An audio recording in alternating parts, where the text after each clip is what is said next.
Hey ladies and gentlemen, here we are again, another set of slides on another macroeconomic concept for principles of economics. We've done GDP, we've done economic growth, now we're going to look at inflation. So what is inflation? Inflation is simply an increase in the general level of prices of goods and services in an economy. So inflation doesn't mean all prices are going up simultaneously. Some prices might be going up, others might be going down. What we're interested in is the average price level. So when the average price overall goes up, then we say inflation is occurring, because the prices going up outweigh the prices going down. So, how do we measure inflation exactly? Well, what we'll need is the percentage change in a price index. So the price index is a single number which is going to represent what's happening with the general level of prices throughout the economy as a whole. Now there's a number of different price indexes that could be used, because we can think of different categories of goods and services that we might be interested in. So for example, we might be interested in the prices of goods that producers buy. We would have a producer price index. Or we might be interested in the goods that consumers or households tend to buy. That would be a consumer price index. Or we could have some combination of the two. We would have a general price index, or sometimes called an implicit price deflator. Anyway, the most commonly used and cited price index is the consumer price index. Now, this measures a weighted average of prices of the goods and services purchased each week by the average urban consumer or household. So the Australian Bureau of Statistics surveys households, finds out what the average household puts into their shopping basket each week, draws up that shopping list for itself, and then it goes shopping each month to find out what's happened to the general level of prices of that shopping basket. So once it's found that out, it can then say what's happening to the price index. So if we start off with a price index of 100 in 2011, if the price index were to rise to 105, so if we start off with a base year of 100, 2011, in 2012, if the price index goes up to 105, then we know that prices will have risen by 5% using that price index. So we're interested in the percentage change in the price index. So that's simple enough. We know how to find percentage changes for anything. It's new minus previous over previous times 100. And that's for anything. Percentage change in your height is your new height minus your old height divided by your old height times 100. That's how much you've gone up, increased in size or height as a percentage. So let's say the price index has gone up from 125 to 130. So we're currently at 130. The previous year the price index was 125. So 130 minus 125 over 125 times 100 gives you 4%. So there we go. We calculate the price, the inflation rate, in that way. Now let's have a look and see if we can find what the inflation rate is currently. And we'll do that by going to the good old Australian Bureau of Statistics website. So here we are at the Australian Bureau of Statistics website. So we want to find the inflation rate. So if we look around here, you're probably going to find it if you went and looked under key economic indicators. If we keep going down, look at that, consumer price index. So the percentage change in the consumer price index is the inflation rate. But let's look at this one, key economic indicators first, just for fun. We look in here, key economic indicators.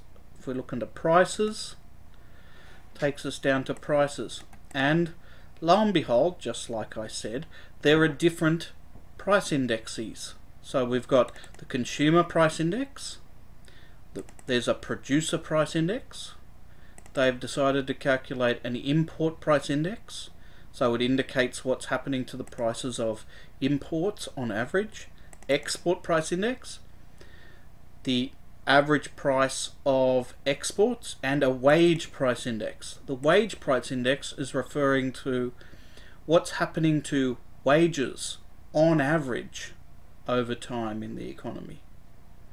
It's not referring to goods. Okay, and if we look here, we've got a little bit more information. It says 2011-2012 financial year. The Australian Bureau of Statistics has reset the base year for its index at 100. Same story here for the producer price index. It's set the base year 100 at 2011-2012. Same story for the others, blah blah blah. Anyway, let's look at the consumer price index. So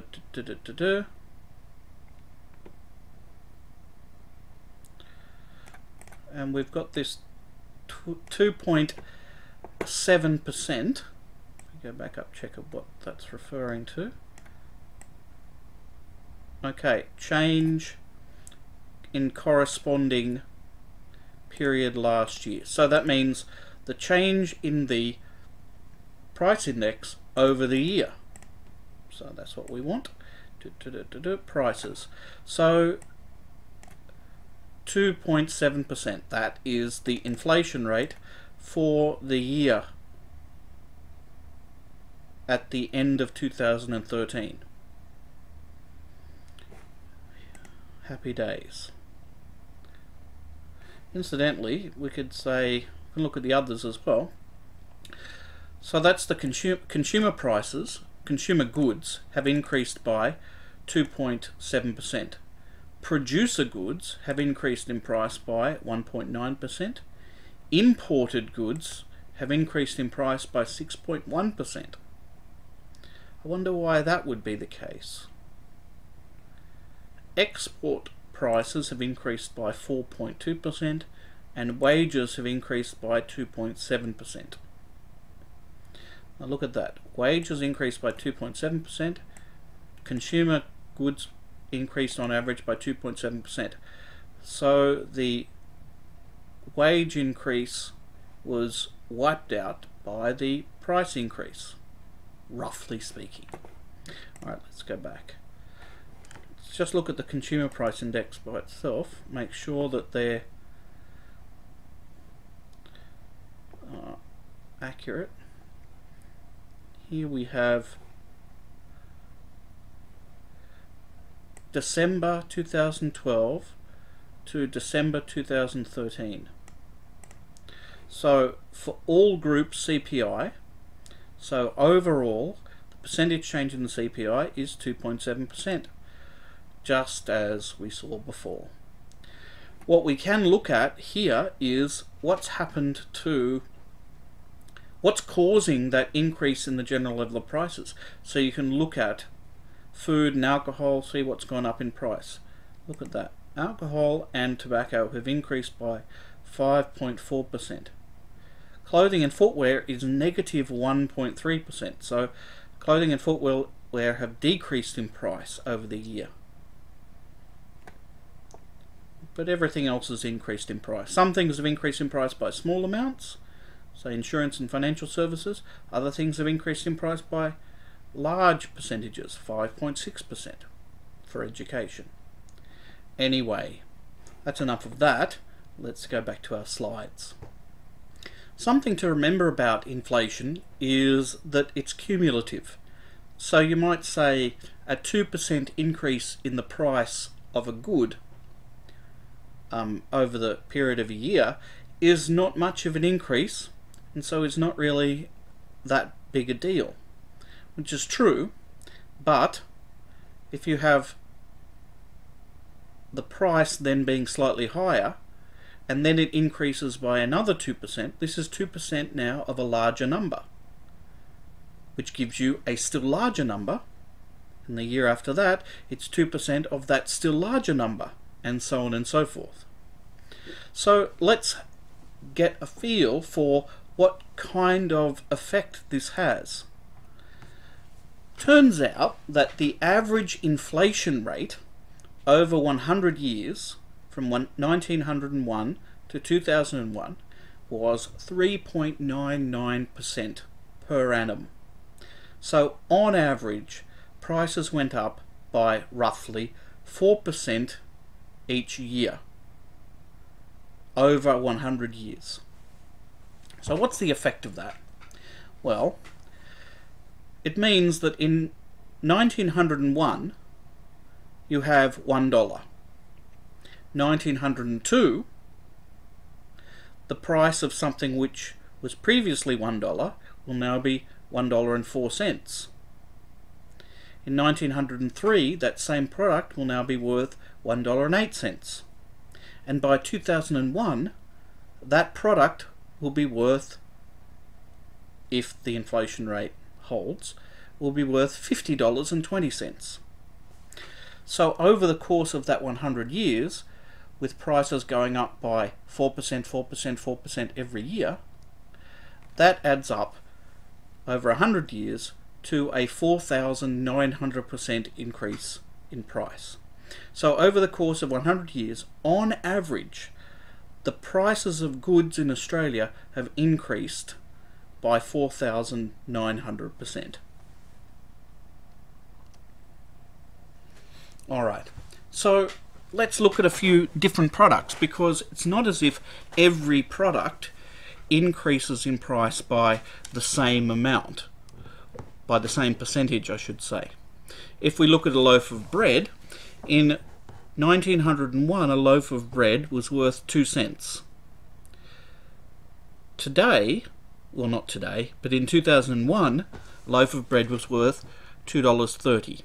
So that bread over the course of 100 years increased by 11,400% in price. That works out at, on average, 4.86% per annum. What about rice? 100 years ago, rice cost $5 a kilo. 2001, it costs $1.65 a kilo. That's a 3,200% increase in price over 100 years. Roughly 3.56% per annum. Rump steak used to be 14 cents 100 years ago. 100 years later, it's $12.50 per kilo. That's a 4.6% increase in price per year over 100 years, which adds up in total to an roughly 8,900% increase in price. What about rent? Renting a 3-bedroom house. In 1901, renting a 3-bedroom house for a week costs $1.30. In 2001, it cost $250. So that's a 5.4% increase in price per year for 100 years, which gives you overall a 19,000% increase. What about rail travel from Penrith to the city? In 1901, it cost 60 cents. In 2001, it cost $12.80. That's a 3.11% increase in price, or a 2,000% increase over 100 years.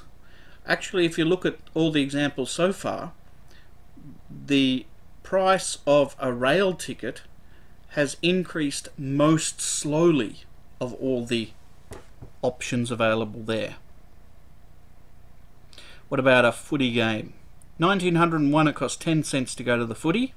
2001 it costs $21.70. That's a 5.53% increase in price per year.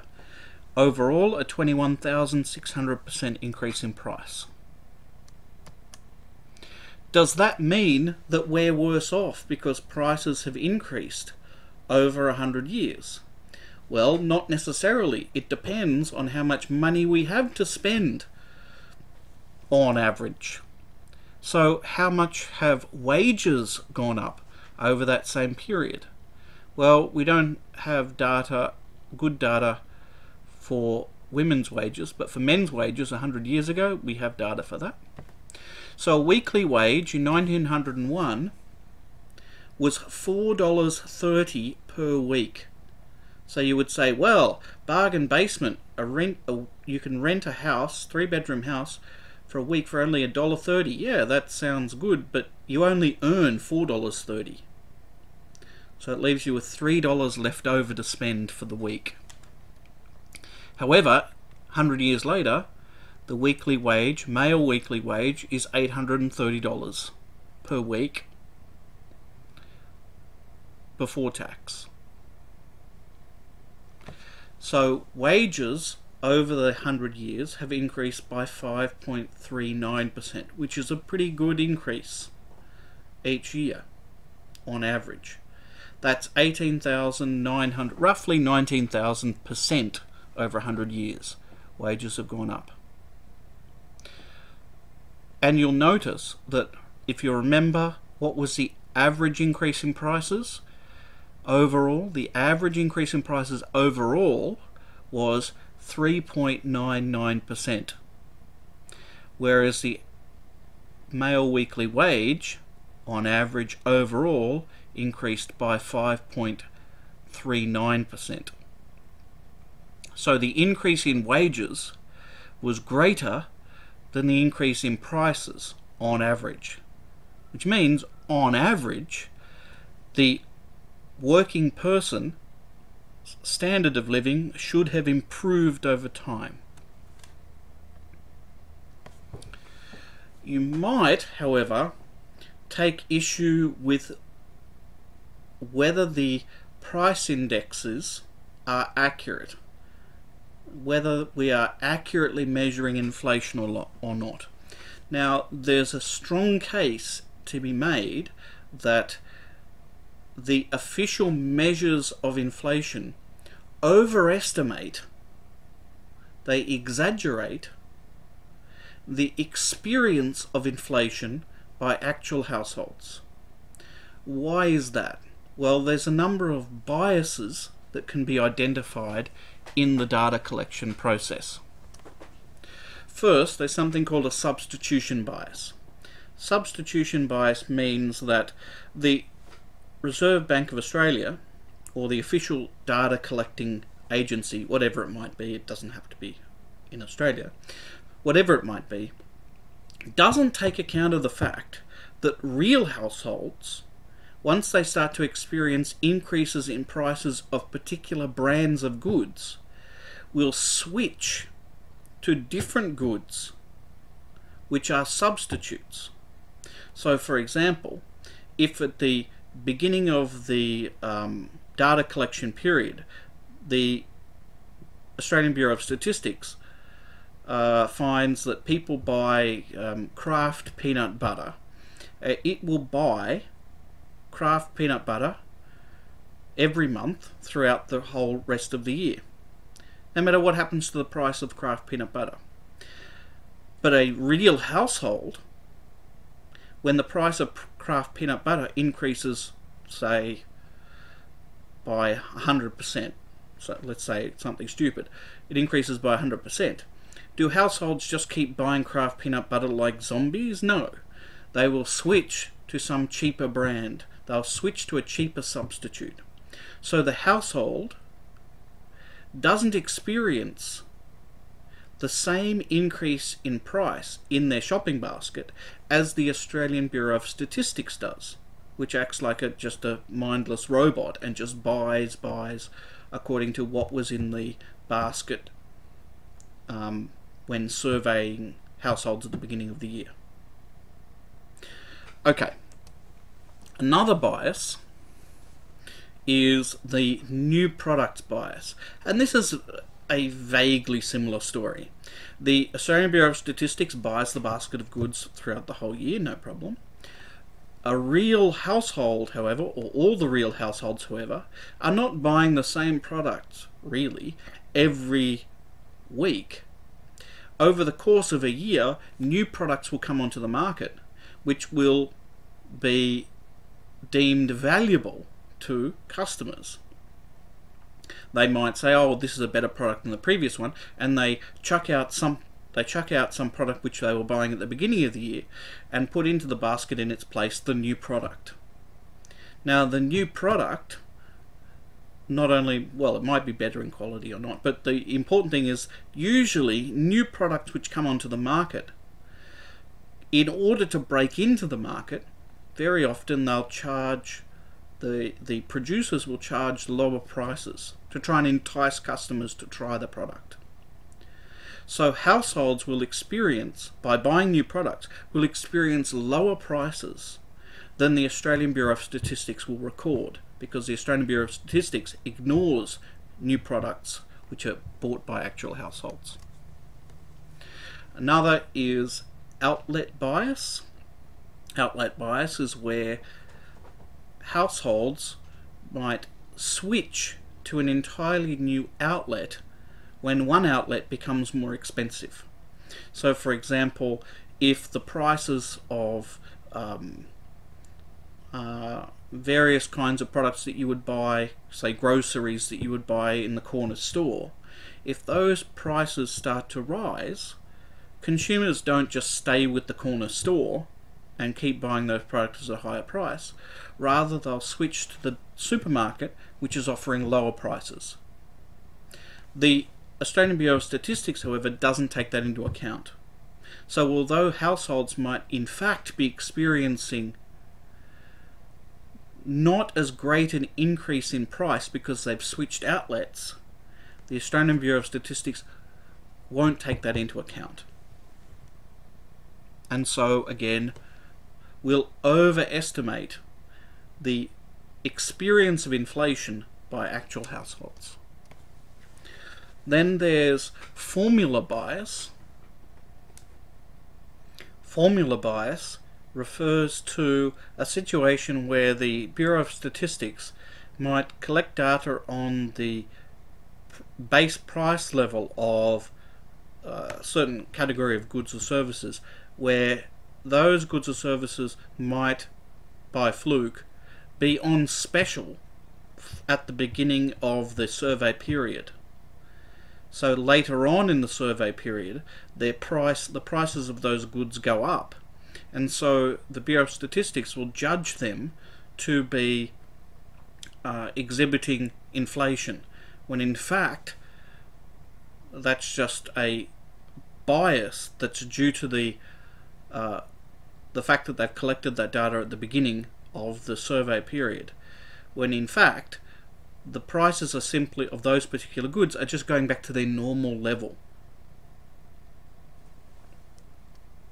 And lucky last, quality bias.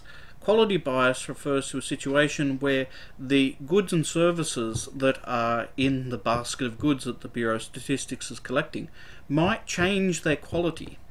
So it might be the case that, say, cereal might, breakfast cereal that is purchased might increase in size. The packages might increase in size as the prices go up. So really, you might be say the price of cereal might go up by 10%, but if the size of the packet goes up by 10% as well, then in fact, in real terms, in terms of per gram, the product hasn't changed in price at all. So if the Bureau of Statistics doesn't take an account of such quality differences, then it would be overestimating the increase in price, because all it would see would be a 10% increase in price, and that's it. In fact, the Australian Bureau of Statistics does attempt to take into account changes in quality. So it will periodically check if the nature of the products that go into the basket of the average household change. Say cereals increase size or decrease size, or say if households are buying alcohol, then what's the alcohol content in the bottles of spirits that they buy. If they're purchasing or renting houses, they might be looking at, say, the number of bathrooms per person in rented accommodation. If the number of bathrooms goes up, then you generally say that the quality of the accommodation has improved in some way. So they will attempt to take account of those quality changes. However, some critics argue that they do that not very well, that they still overestimate or don't take sufficient account of improvements in quality. I think that last argument is actually pretty weak, because when you look at what the Bureau of Statistics does to collect data on changes in quality, they're reasonably thorough. They're excellent by international standards, and certainly far better, or have far more knowledge about what they're doing and how successful or not they are, compared to their critics, who basically don't know anything except what they notice by going to the supermarket, or their rough guesses off the top of their head, or because they have ideological biases. In any case, when you take all of these biases into account, substitution, new product, outlet, formula and quality biases, then we might say that inflation is overestimated. According to some studies, inflation might be overestimated by about 1%. In other studies, inflation is thought to be overestimated by up to 2%. However, no one's absolutely certain, so it's difficult to know for sure, often because the data required to establish whether there is overestimation isn't really available. The best data we have is collected by the Bureau of Statistics.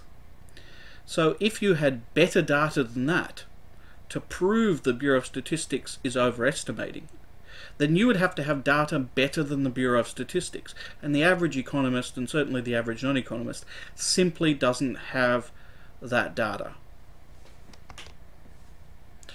Why does the inaccuracy matter then? What's the big deal? Well, the inaccuracy matters because the measure of the inflation rate is used in wage bargaining. It's also used in social security indexing. So, for example, if you're bargaining with your employer over whether you should get a wage increase or not, you might make the case to your employer, or your union might make the case on your behalf, that you want to maintain the same standard of living, at least maintain the same standard of living this year as last year. Now, since prices, according to the official measure, since prices have increased by 2.6% over the year, then you would need an increase in wages of 2.6% just to be able to buy the same number of goods and services as you could before. That is, so that the purchasing power of your money remains the same. It's the same story with social security indexing. If you don't index social security, say old age pensions, to the inflation rate, then people who are on the pension will receive a fixed amount of income, but the prices of the goods that they're purchasing will go up and up and up. in which case they'll be able to buy fewer and fewer and fewer goods, and they'll slide further and further into poverty, which is unacceptable. So you might say what we need to do is index the pension to Social Security, meaning you tie the pension to Social Security. If the inflation rate increases by 3%, you increase the pension by 3%. If inflation rate goes up by 3%, you increase unemployment benefits by 3%.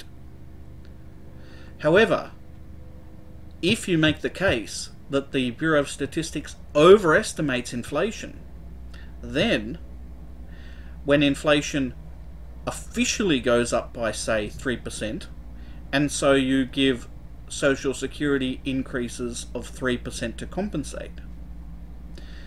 What if, in reality, prices experienced are only going up by 2%?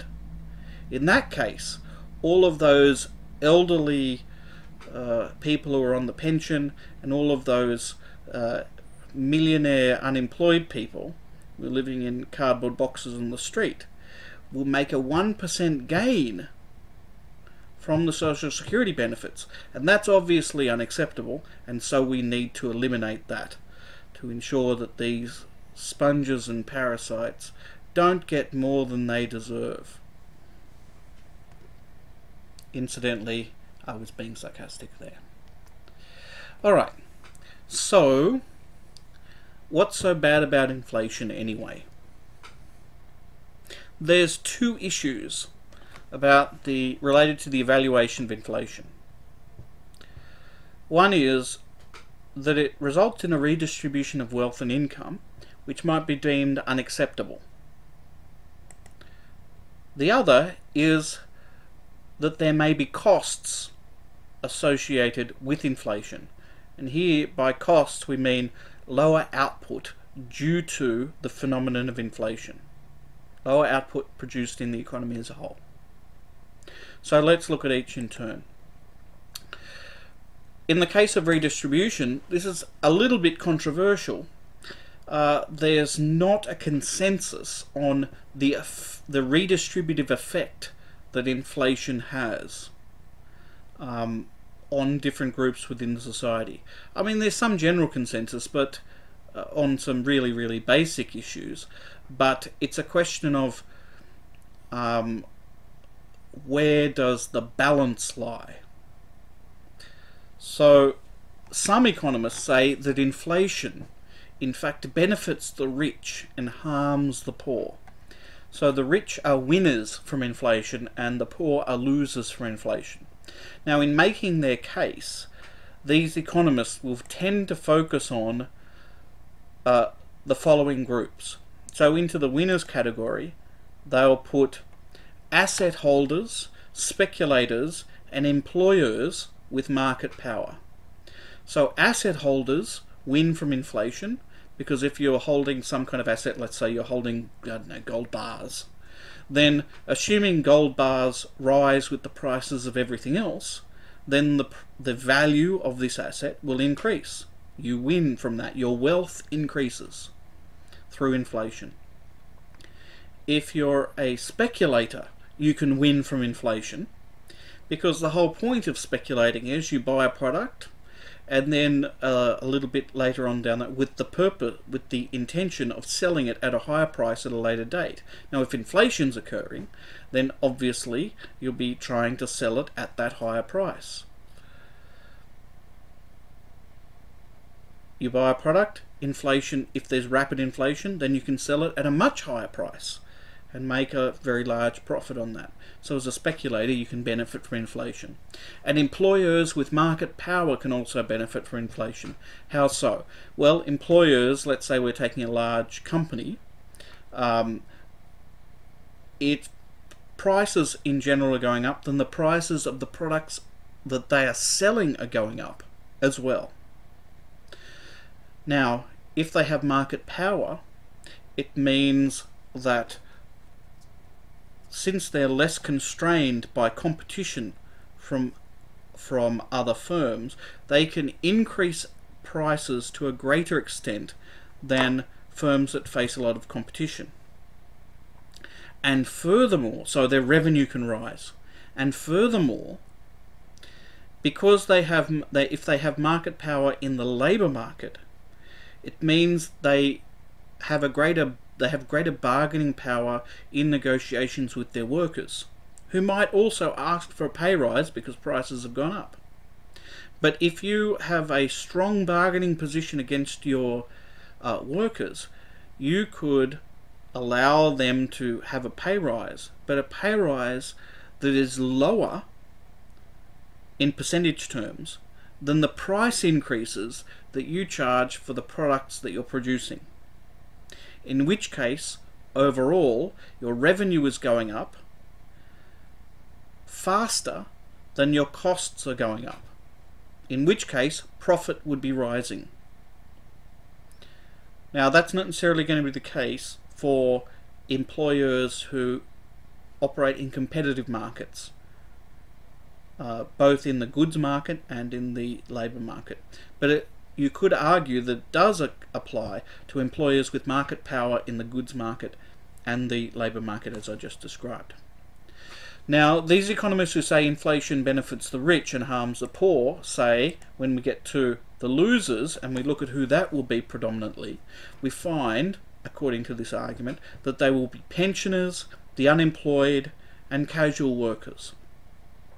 So why pensioners and unemployed? Well, the argument would go that even though pensions and unemployment benefits are indexed to some extent, are pegged to some extent to the inflation rate, they're not pegged at a 1-to-1 ratio, the argument goes. So if inflation goes up by 3% in a given year, then the government will put off giving an increase in the pension and the unemployment benefits for that year if they can get away with it, right? If you can demonize the unemployed, for example, and say they're all just lazy layabouts who don't deserve anything extra, then the electorate buys that message, then politically you could possibly get away with not indexing the unemployment benefits for that year. Maybe the next year you'll have to index it. Maybe the year after you'll have to index it. But if you can get away with having to do that, then you're saving expenditure as a cost. You're saving expenditure which you can use to spend on other things as a government. So there's arguably a disincentive to index properly, in which case pensioners and unemployed over time will start to fall behind. That is, prices will rise faster than the benefits that they receive, so that eventually they will become poorer and poorer. Casual workers is basically the flip side of the story about the employers with market power. So casual workers tend not to be unionized, so they tend not to have much bargaining power. So when inflation occurs, they go to their employer and they say, please sir, can I have a pay rise of 3% because prices have gone up by 3%. The employer says, there's the door, please don't get hit on the way out, I can get someone else. Assuming that there are other unemployed people in existence.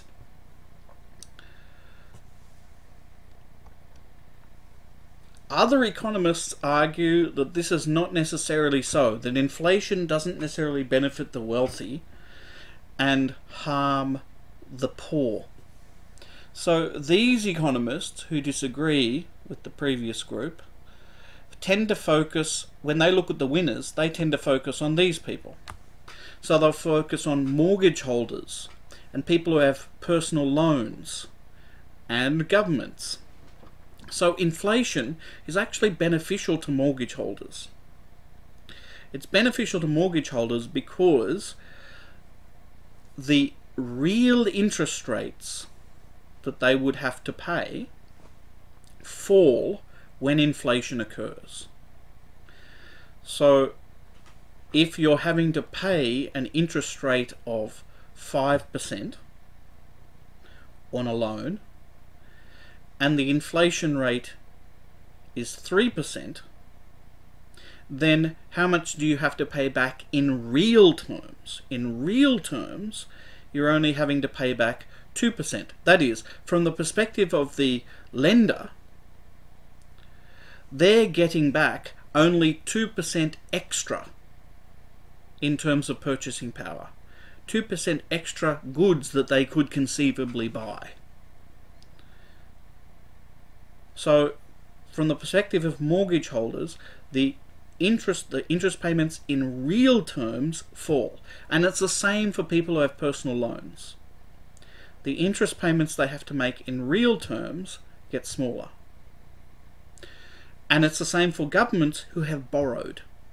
So governments who have run a budget deficit, if they've borrowed money by selling government bonds, if they borrowed money to do that, the interest payments that they have to make to the people who have lent them that money decreases in real terms. So these can be winners, and why you could say, and then because basically the government has borrowed money, it has to pay nothing back or little back in real terms, which means that it can use the money that it received to spend in beneficial ways to help the poor or to build new roads, schools and hospitals and so on. So you could say on the winners' side are people who are in struggle street plus governments who can help people in struggle street, I think would be the idea. On the losers' side, the people who say that inflation doesn't really harm the poor, but it might harm the rich, is this. They focus on inflation harming lenders. Inflation harms lenders. Like I said before, from the perspective of a lender, if they lent X amount of dollars to you at 5%, expecting to get, at the end of the year, 5% quote-unquote profit out of that, which they could buy 5% more goods and services with.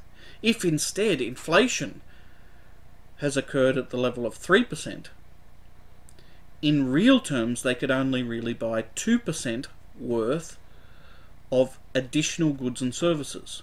The real interest rate, in other words, that the bank receives falls because of that inflation. So you could argue that the lender, banks, lose from that.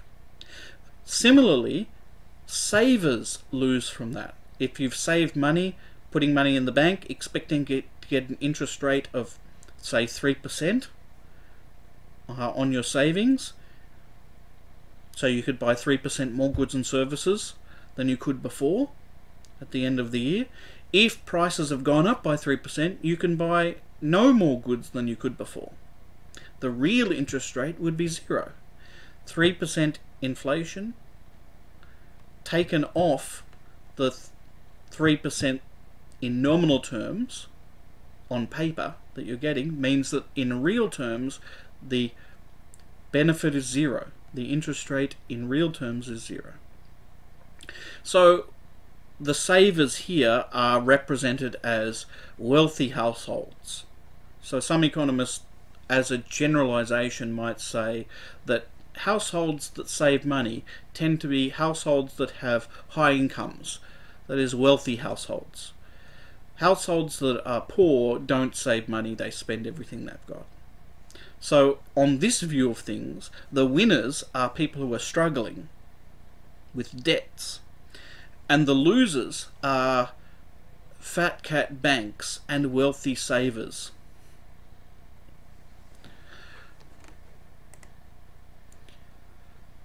So we can see there's obviously a debate to be had there.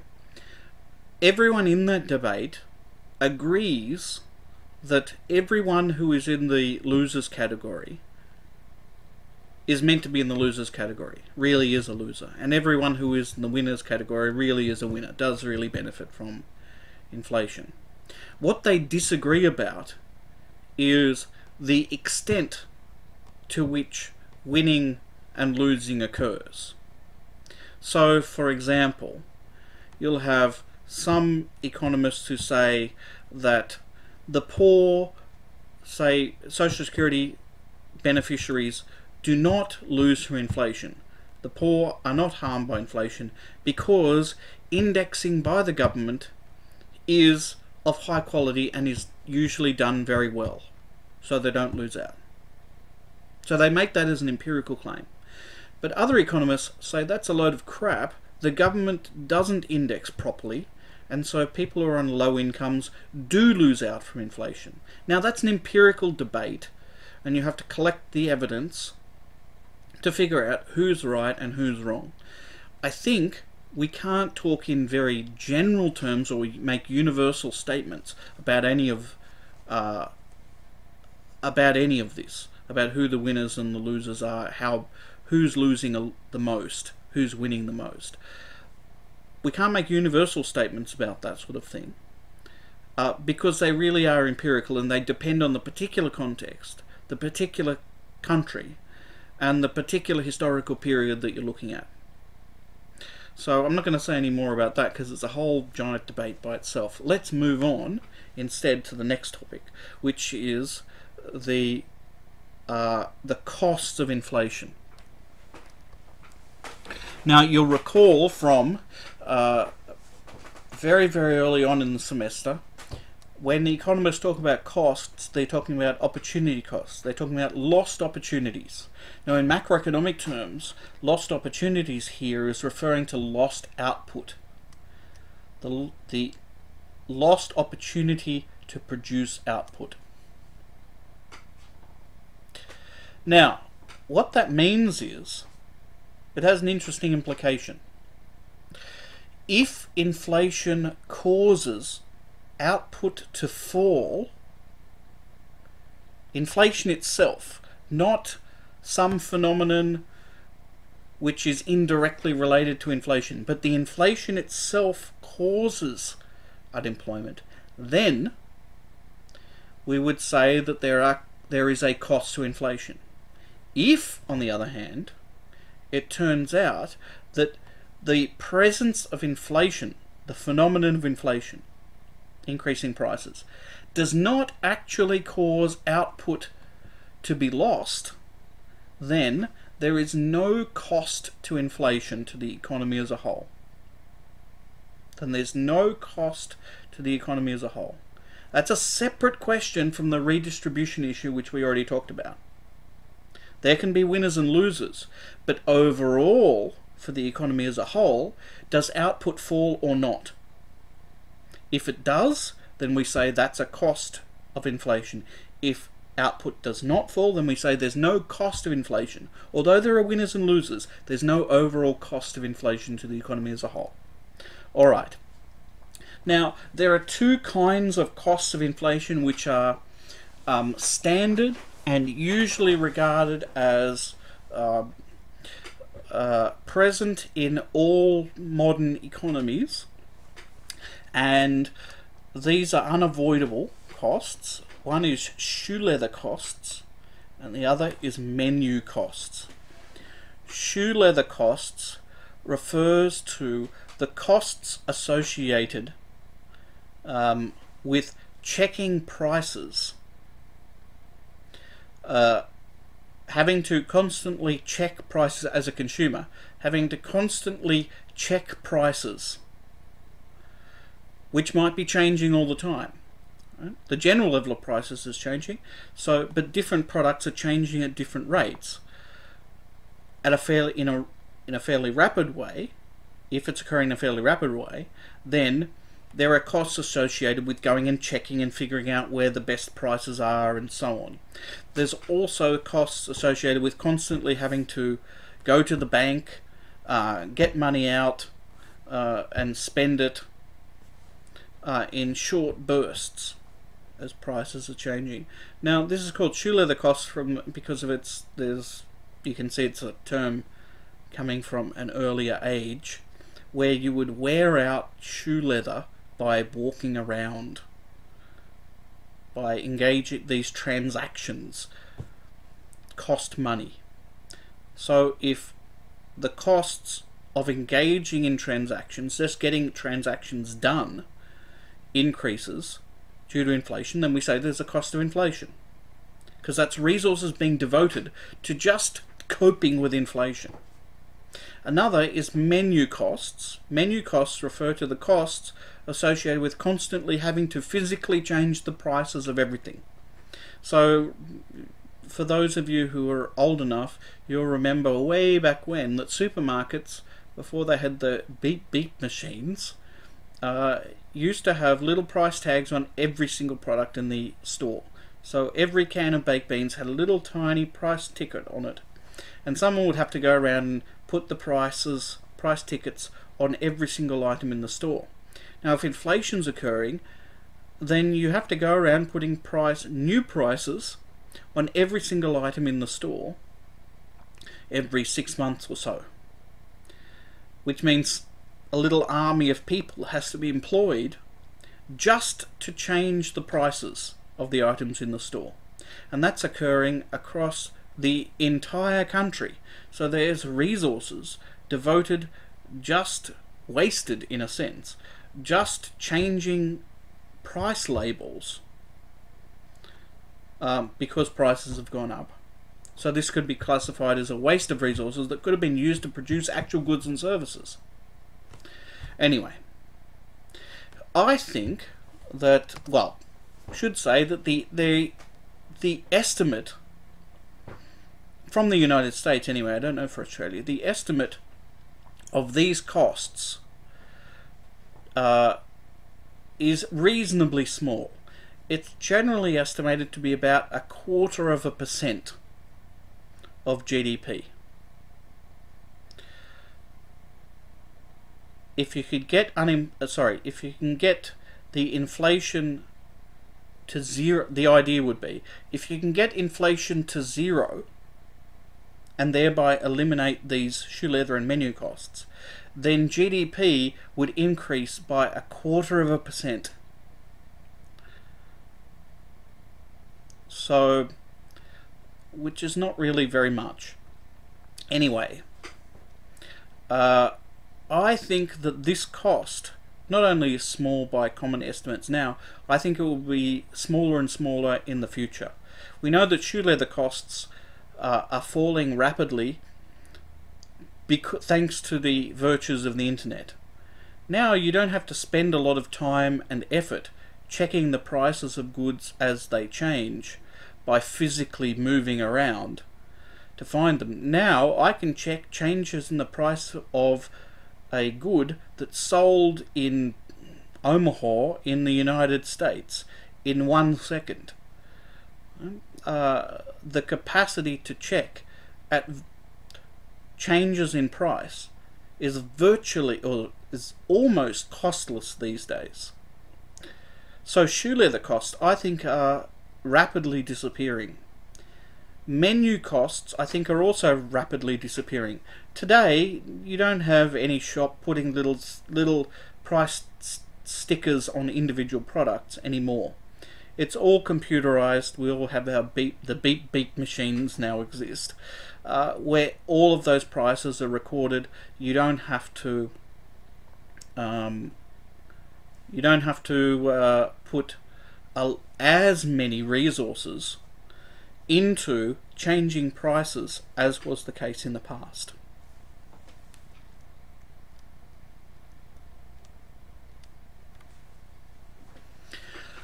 Now, aside from those, so we've got those particular types of costs, and I've argued that those particular types of costs, shoe leather costs and menu costs, are very small and will probably diminish to almost non-existent in the future. Does that mean there are no costs of inflation? Well, no, it doesn't mean that. As with so much of economics, it all depends. Now, if inflation is anticipated, can be anticipated, is expected, then inflation is not necessarily a problem at all. It won't necessarily lead to any costs. If it's anticipated, then people can just take that into account. They can take the predicted inflation rate into account in their dealings so that they're not affected.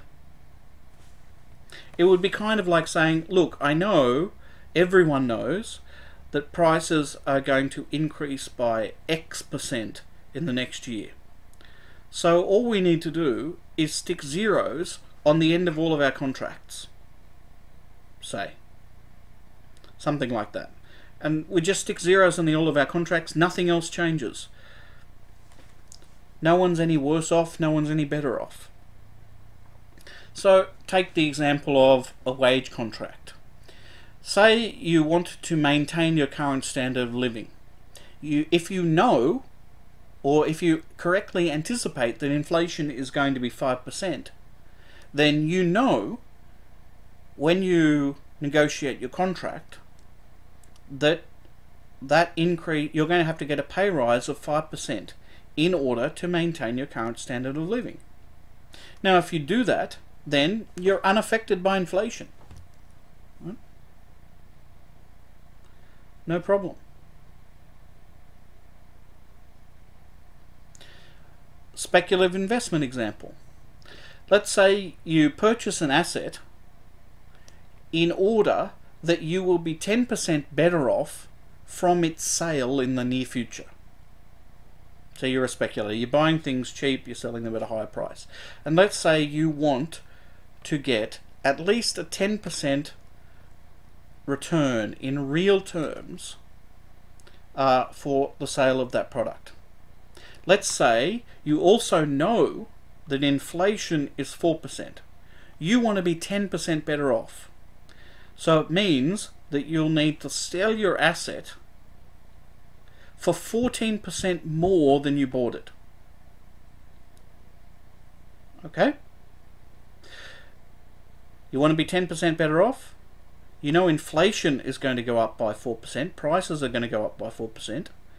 If you want to be 10% better off, then you need to make a return of 10% plus 4% to deal with the inflation. Right? To account for that inflation, which is 14% in total.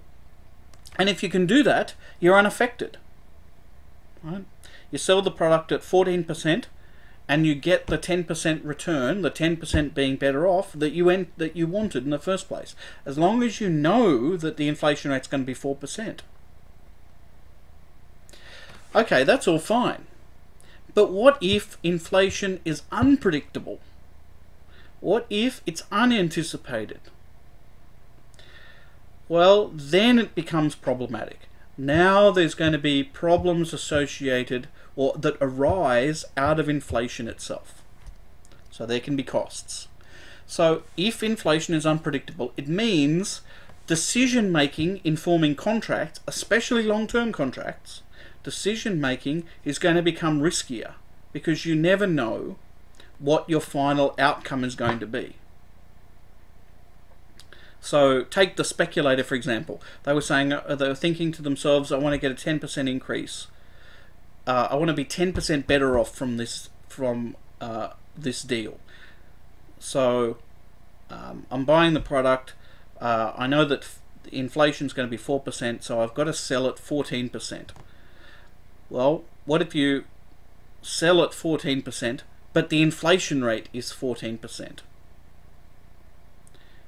Are you any better off at all now? No. If it turns out the inflation rate was 14%, then you actually made nothing. But you didn't know that ahead of time. So you're gambling. So if that's the case, then due to risks being in existence, because you don't know the inflation rate, so you don't know what your real returns are going to be. You don't know what the real increase in your wage is going to be. You don't know what the real return on your speculative investment is going to be. You don't know what the real return on your long-term productive investment is going to be. So a long-term productive investment, by the way, it simply means, say, building a factory and so on. investing in a factory to produce goods and services for profit, where you get, say, 10% profit per year or whatever. So if you don't know what the inflation rate is going to be, you don't know what your real return is going to be. Now, that being the case, there is the fear of unanticipated losses by all sorts of groups. By lenders, because lenders don't necessarily get the real interest on their loan that they thought they were going to get. Savers don't get the real interest on their savings that they thought they were going to get. Okay. Exporters face risks because if they're trying to sell at a product at a certain price, they set a contract with their overseas buyers to supply the product at a certain price. If then inflation occurs within Australia, the prices of all the products that they have to buy to put into the input process, and the prices of the products which they would buy from that they intended to buy from the profits of their exports, all of those products have now increased in price in an unanticipated way. So the exporter can lose out of that. And workers, of course, can lose if they ask for a pay rise of 3% and then the inflation rate turns out to be 8%, then the workers are actually in real terms taking a pay cut. So it's a risky situation, and there's that fear of loss. And when there's that fear of loss by forming a long-term contract, which you can't get out of, and then getting smashed by inflation, people are less likely to take long-term contracts. They're less likely to take out long-term contracts. So they're less likely to take out long-term loans, or to make long-term loans. A bank is less likely to make long-term loans. Savers are less likely to put their money in the bank for a long period of time. People are less likely to make export contracts. Workers won't be willing to sign long-term contracts for employment. And without those long-term contracts, it means the sorts of projects that would generate output, which would have generated output, those projects won't go ahead. And if those projects won't go ahead, then that will result in lost output. Output which won't occur now. And that is a cost to the economy. So, if inflation is unpredictable, this can make decision making more risky. That risk leads to fear of possible losses, and that fear of possible losses leads to fewer contracts, long-term contracts being signed, which would result in output than would otherwise be the case. And so there is less output being produced than would be otherwise the case, in which case that's a cost due to inflation. However, there's a caveat that we can add, and that caveat is if contracts can be written in real terms, then the fear of inflation can be dissipated. So, how do you write a contract in real terms? So the idea would be, say you have a contract with your employer where you don't say, I'll get a pay rise in money terms of 3% over the course of the year, and hopefully inflation will not rise above 3%, so I won't be any worse off. Yeah? But rather, you could write a contract which says, whatever the inflation rate is for the year, I get a pay rise of that amount, so that I'm no worse off. You could write a contract in those terms. You could write a contract for wages. You could write a contract which includes a loan which includes interest rates. So you would say, whatever the inflation rate is for this year, the interest rate I will pay will be some amount pegged to it. You could do that. And if exchange rates are flexible, that is, exchange rates can adjust automatically with changes in prices. If that's the case, then there's less fear of inflation. And if there's less fear of inflation, then people can sign long-term contracts. If they sign long-term contracts, then you can have that output being produced, in which case there's no cost, or very little cost, due to inflation. As you can see there, part of that story is that the rates in a contract, so the interest rate or the wage rate or exchange rates in a contract, they have to be flexible. And that's, you'll find why some economists are such big fans of flexible exchange rate, flexible wage rates, flexible interest rates, because it attempts to eliminate the fear associated with inflation.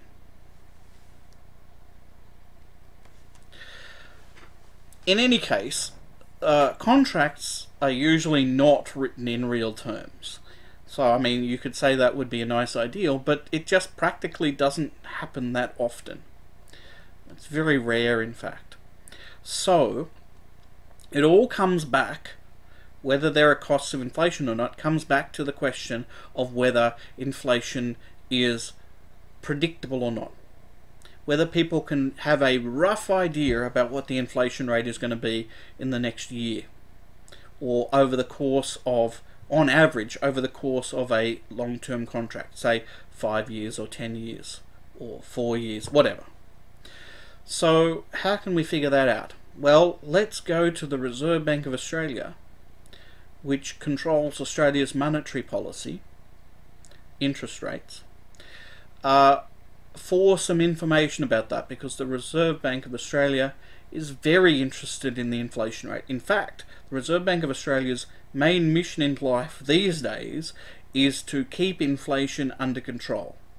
So let's have a look on their website to see if we can find some information about that. Here we are at the Reserve Bank of Australia's website. So let's click on monetary policy.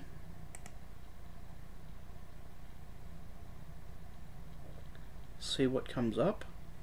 Monetary policy, inflation target. Let's click on that. Alright, the Reserve, the Governor and the Treasurer have agreed that the appropriate target for monetary policy in Australia is to achieve an inflation rate of 2 to 3% on average over the cycle. Okay, good. So we know they're trying to get the inflation rate to stay within that buffer zone of 2 to 3%. Why? This is a rate of inflation sufficiently low that it does not materially distort economic decisions of the community. Distort economic decisions of the community, a la what I was talking about before. That is, that it doesn't result in undue fear about the possibility of losses that result from uncertainty. So if you can say, look, the inflation rate on average is always going to be, on average, is going to be between 2 to 3%. If you know that, because the Reserve Bank has told you that's what they're aiming for, and they do it, then you can write that, then you can take that into account when you make your long-term contracts, and you can make rational decisions that are in the best interests of whoever the agent is, whether it's the employer, the employee, the investor, the saver, whatever. Okay. Seeking to achieve this rate, on average, provides discipline for monetary policy decision-making and serves as an anchor for private sector inflation expectations. See, like I was just talking about. Alright, so let's see if the Reserve Bank is achieving that. So let's look at inflation over the long run. So we're starting from the looks like the 1950s, when they would have started collecting the data, up to 2013. And we can see what the inflation rate has been doing. So prices increased by 8%, then they increased by 0%, 4%. Ooh, deflation, negative, whatever that is, negative 2-ish%. and so on. Here we have this something happening around the mid-1970s where the inflation spikes up to about 17-18%. As you can see, the inflation rate, the percentage change in prices, is flying all over the shop. But in 1993, the Reserve Bank began targeting the inflation rate using interest rates, and we'll discuss this when we talk about monetary policy, using interest rates to try and keep the inflation rate within the target band of 2 to 3%. So 2% is about here, and 3% is about here. So from here on, have they roughly stayed within the 2 to 3% range? Well, compared to the past, absolutely. Compared to the past, they are really quite successful in keeping inflation within that 2 to 3% range on average. I mean, in any given year, it can be more than that. But we're trying to think about it on average over a period of time. And we can say that, yeah, on average, they seem to be doing that. Okay, so what? Well, like the Reserve Bank themselves said, if you can make the inflation rate predictable to decision makers in the economy, savers, investors, exporters, then those decision makers can make rational decisions without fear of making unanticipated losses. Well, without massive fear anyway, of making unanticipated losses. And therefore, they will engage in productive activities which will result in greater output than if they were uncertain about inflation. Okie doke, so that's it for inflation, but I know there must be at least one or two of you out there who are going to ask the question, yes, but what about hyperinflation? Surely hyperinflation is a bit of a problem. Well, yes, hyperinflation is potentially a problem. I don't think it's much of a problem for Australia. There's no good reason on the horizon to think that there's any chance of hyperinflation in Australia. If you go onto YouTube, you will undoubtedly be able to find lunatics and charlatans and cranks and conspiracy theorists who will constantly bang on about hyperinflation and how it's just around the corner. And they've been saying that, well, they've been saying that ever since they heard the concept of hyperinflation. Now, that doesn't mean that hyperinflation is impossible everywhere. I'm just saying for Australia, it's ridiculously unlikely. Nonetheless, let's have a little talk about it. There's no formal definition of hyperinflation, but a nice working definition is this. It's when the inflation rate reaches 1,000% per annum. So prices increase by 1,000% per year, not the piddly 2.6% that it currently does. By the way, when I was a student at high school doing HSC economics, the inflation rate that was regarded as completely normal and acceptable was 6%. The government didn't attempt to target inflation at a lower level than that. 6% was perfectly fine. No one thought it was completely insane. And certainly the economy didn't collapse into some kind of black hole of oblivion or anything like that. It kind of, trundled along, mainly because people had a vague idea about what the inflation rate was. It was about 6%, and that seemed okay. These days we've got it down to 2 to 3%, but the basic principle is the same. It's that it's predictable. That's the important thing. But certainly 1,000% per annum is obviously outrageous. So a classic example in the modern period, the all-time classic example of hyperinflation is, of course, the Weimar Republic. between the First and Second World Wars, when hyperinflation got the economy was gripped by hyperinflation and it completely destroyed their economy. So, but in the modern period, do we have any examples? Yes, 1985, Bolivia had an inflation rate of 11,750% per annum.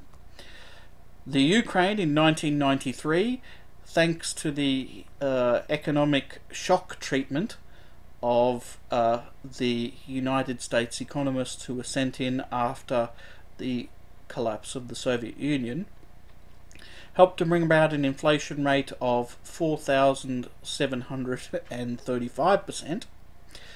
And of course, then there's Zimbabwe in 2008, my personal favourite example. And their inflation rate was this percent per annum. I don't know the number for it, but this is the inflation rate.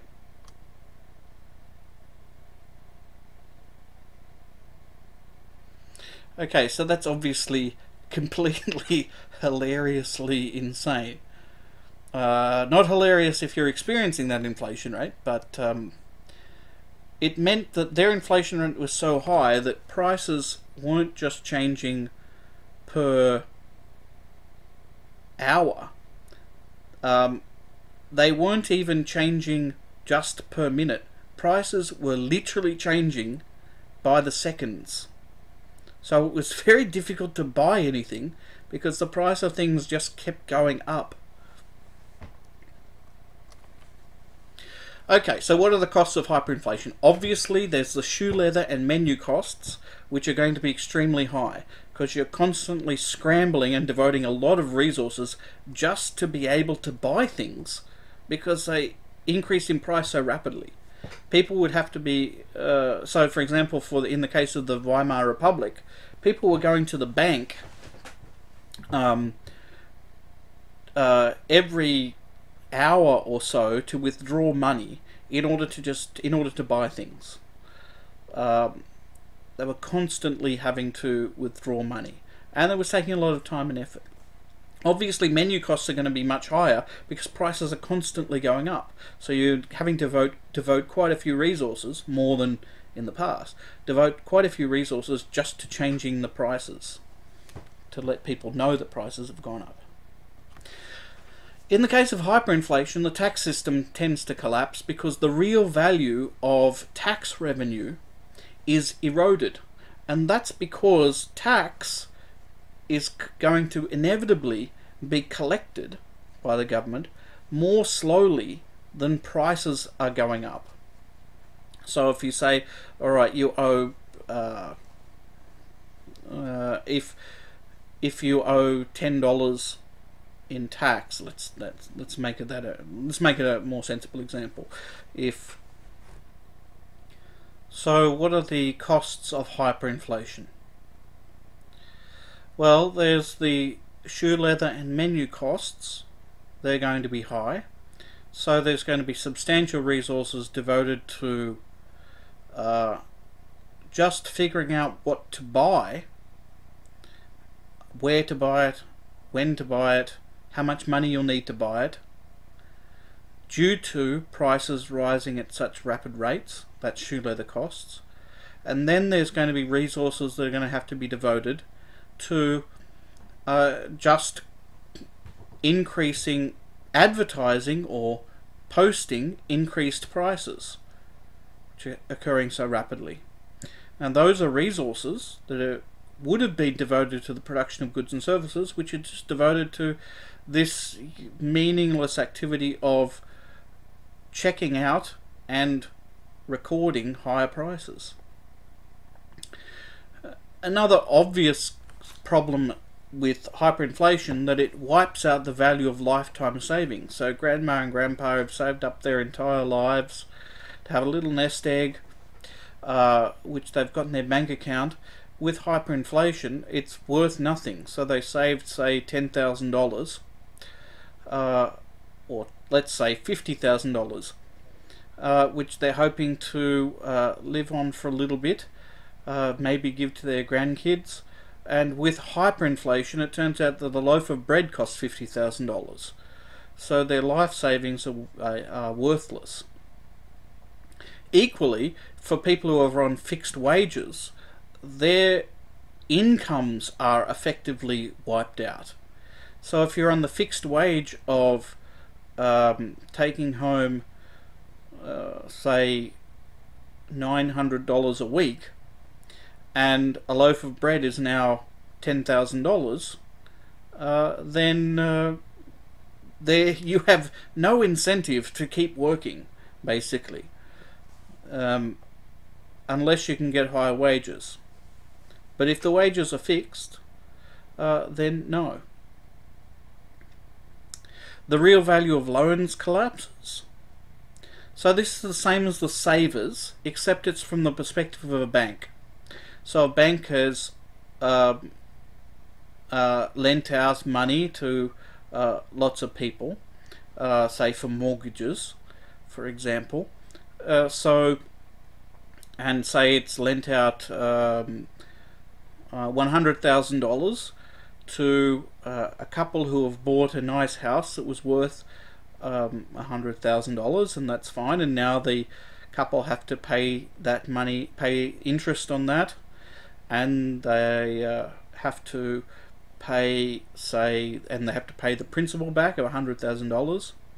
And let's say prices rise insanely, and to compensate for that, the government or employers enable wages to rise comparably, so that the couple is taking home, say, and this is not ridiculous numbers now, I'm actually being conservative, but say now the couple takes home $1 million a week in wages, which enables them to just get by in life because everything is so expensive. So they've still got their loan for $100,000 with the bank, so they rock on down to the bank and pay it off. In fact, one of the markers for the blog site, Andrew Grinko, originally from the Ukraine, he recounts a story of one of his relatives, I think, who had a mortgage, and when hyperinflation occurred in the Ukraine, he went down to the bank and paid off his home loan with the change in his pocket, right? Just spare change, because the home loan was denominated in a nominal amount of money when he was now being paid exorbitant amounts of money just so he could buy bread and milk. So the real value of loans collapses. Now, from the perspective of a bank, they used to have all of these assets, i.e. loans, which were worth a lot of money, and now they're worth nothing. So they had their asset base has collapsed. In which case, banks will either go insolvent, or they'll very heavily restrict lending in the future until things get under control.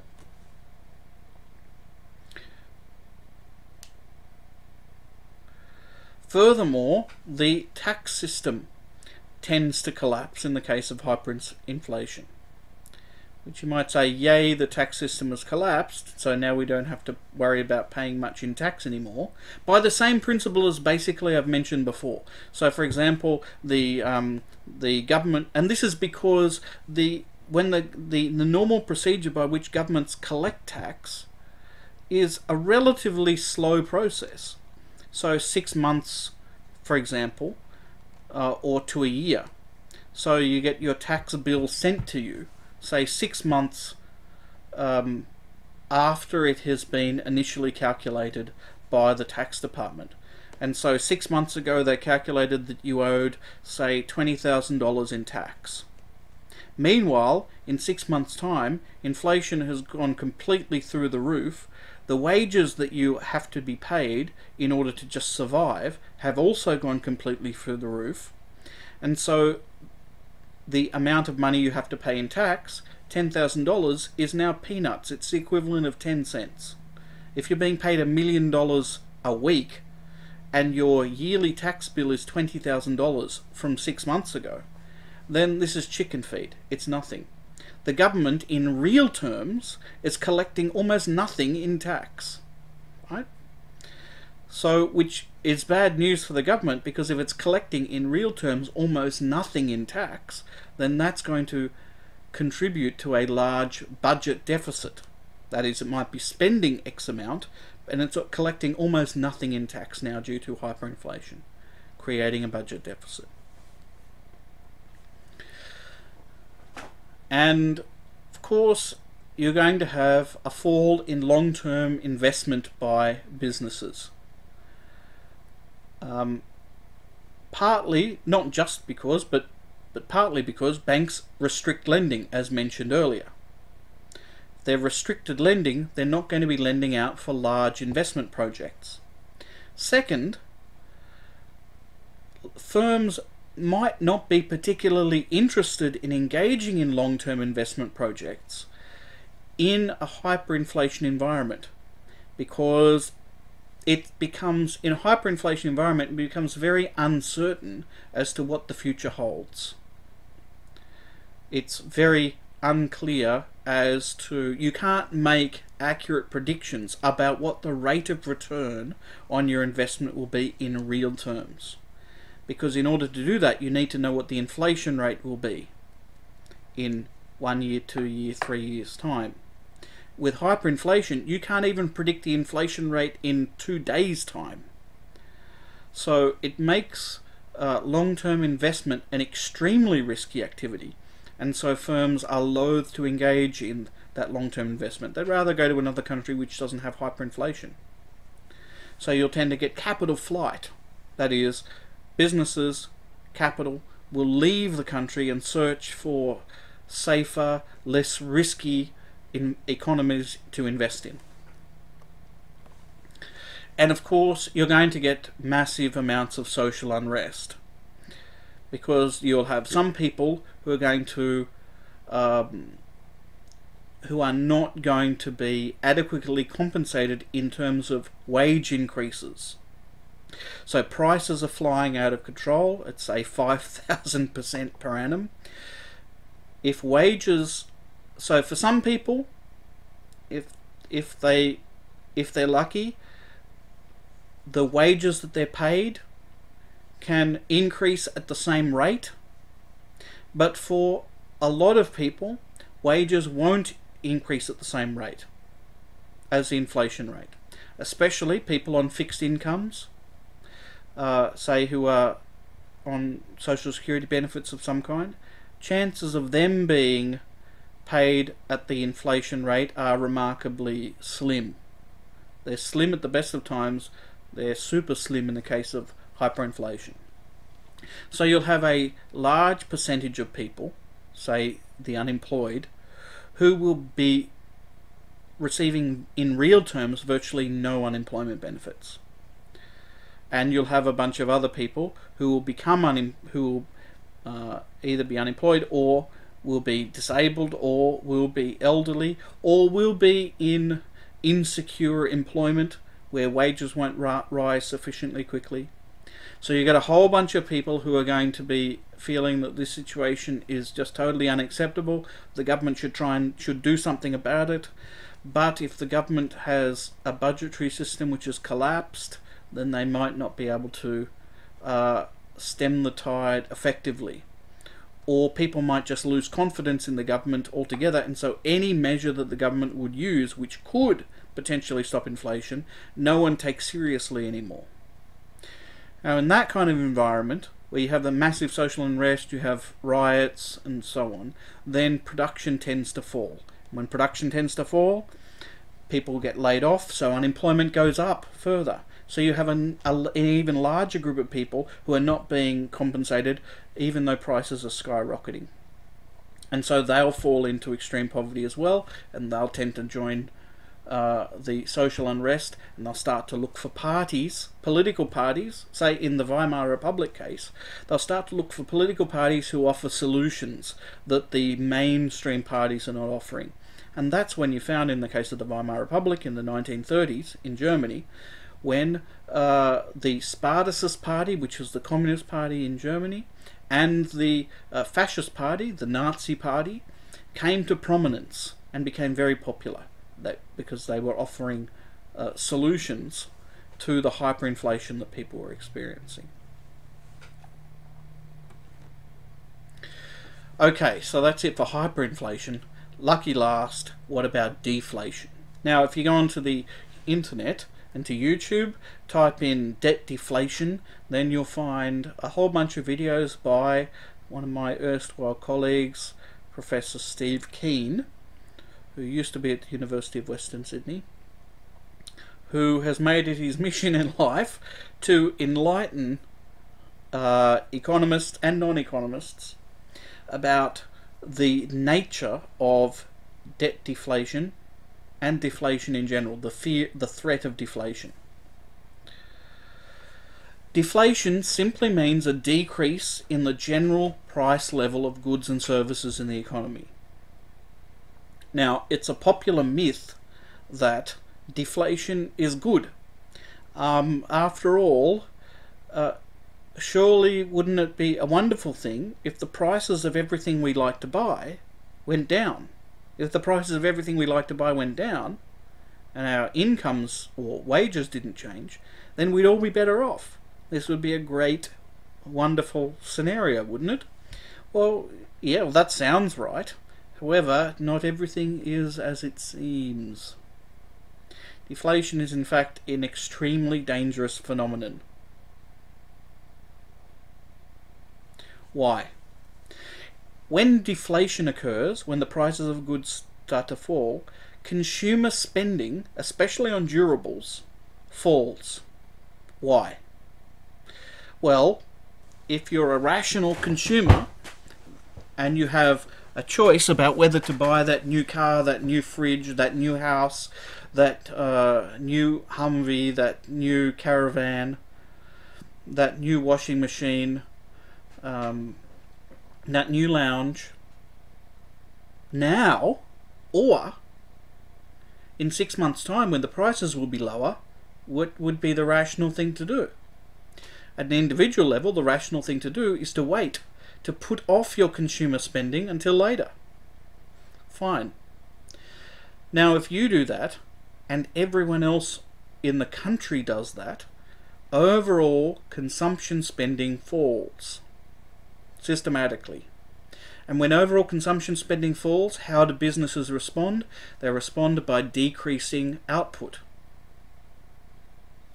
So this output is lower than would previously have been the case. And what do we call that in macroeconomic terms? That's a cost of deflation. Output is lower than it would otherwise have been. The other effect is you get an increase in the real value of the debt burden faced by households and businesses. So if you've got a mortgage, you owe $100,000 to the bank plus interest, then in real terms the debt will become larger as prices fall.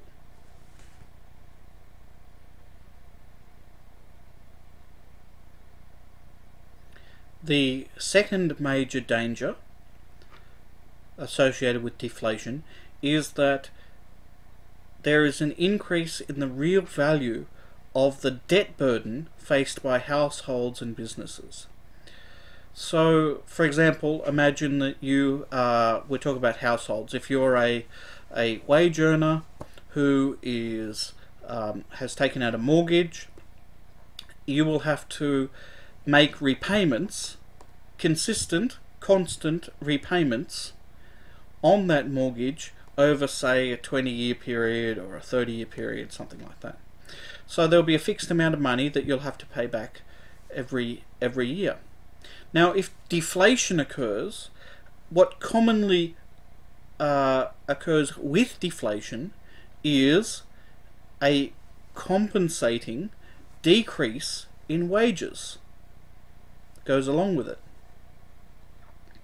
So if prices fall by 5%, then it might be the case that employers bargain your wages down by, say, 4% or 5%. So nominal wages fall. The amount of money that you earn each year falls. but the debt payment you have to make doesn't change. So you have to pay the same amount back on the loan, but the amount of money you're earning each year to pay that money back falls. So the burden is getting larger. It's the same story for businesses. In the case of deflation, it means prices are falling. When prices are falling, it means firms' revenues tend to be falling as well. And if the revenue is falling relative to their costs, it means their overall profit will be falling. And if their profit is falling, they're using some of that accounting, let's call it accounting profit, they're using some of that accounting profit to pay to make the repayments on the loan. Now the repayments on the loan, on say a business loan, are not changing, but the profit that they're trying to use to pay that is getting smaller. In which case, businesses will have a greater burden, a greater debt burden than before. Now in the case when that's occurring for both households and for businesses, then both of them will borrow less in the future. And therefore, why do firms and households borrow at all? They borrow to spend. So if they're borrowing less, they'll spend less in the future. And if they spend less in the future, that means output will be lower in the future. If there's less spending, then other firms respond by producing less. So that's another cost of deflation. Remember, lower output than would otherwise be the case is a cost in macroeconomic terms, a cost to the economy. And lucky last, I think, another problem of deflation is that it increases the real value of debt burdens to governments as well. And this is basically the same story as we told for the households and the businesses. Governments borrow money by selling government bonds. Basically, they take a loan out. Now, when they take that loan out, it means they have to pay it back at some point in the future. That fixed amount they have to pay back at some point in the future plus interest. Now the amount of interest that they'll have to pay back in real terms will be higher because inflation is not zero, inflation is negative. But on top of that, they'll have to pay back some fixed amount. But if the revenue that they would earn from taxpayers in order to pay it back, so that's that for the lecture on inflation. Stay tuned for the lecture on unemployment. It's sure to be just as exciting.